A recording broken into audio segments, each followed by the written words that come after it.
You know, our restaurant was famous for duck and lobster and foie gras and lobster and and caviar and all these things. You're telling me. And My favourites. And we removed them all. Huh? You committed a crime. In 2017, Daniel Humm was on top of the culinary world. 11 Madison Park, named the best restaurant by World's 50 Best Restaurants. He had Michelin stars, glowing New York Times reviews, and patrons willing to spend hundreds of dollars, lining up, waiting to come through the doors every night.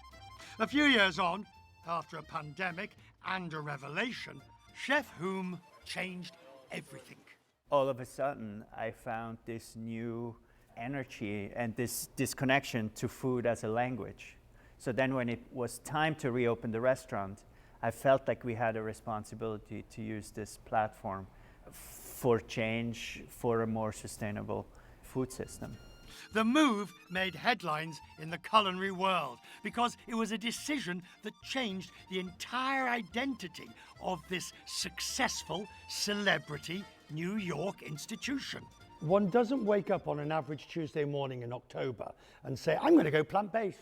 No, but maybe on a January 1st. No, but what did happen? What did happen? You don't just make that decision on a whim. Look, creatively, I knew we could create a meal that was fully plant-based, that was just as exquisite as before. I think it was also around the question of luxury, and some of the things we perceive as luxurious are old ideas, and when we really look into it, they're not so luxurious anymore.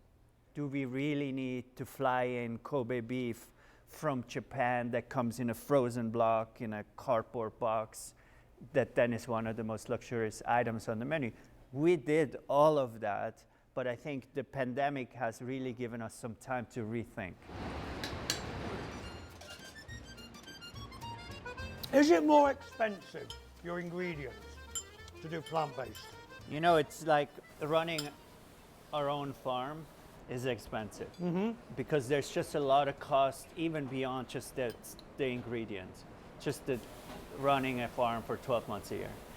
And then in terms of the preparation of the ingredients, it takes a lot more manpower. Is this replicative? Can you take this and put it somewhere else? I mean, to me, 11 Madison Park, regardless of plant-based or not, this is one of a kind. How many people have tried to entice you to open a branch somewhere else? I mean, we get this opportunity on a weekly basis, but to me, this restaurant is really unique to this location. While Chef Humm has no plans to expand his restaurant, no franchising, he's hoping to bring its planned forward ideas to more diners. So he's partnered with UNESCO to those efforts.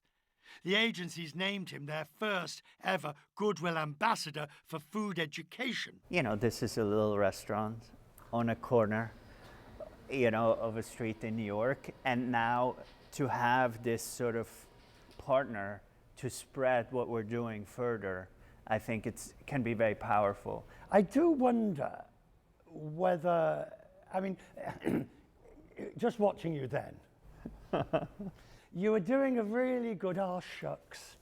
We're just a little corner restaurant in New York. No, you're not. Look at it.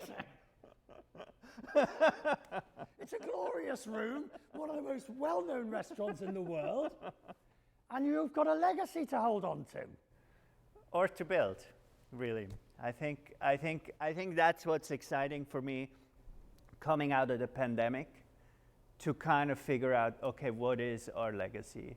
And I think just winning awards isn't the only thing. Like today, if we have a voice to speak at the COP climate conference or to go visit these biosphere reserves with the UNESCO, that means like this is, and educate younger generations. I think that's where it's really to make our legacy.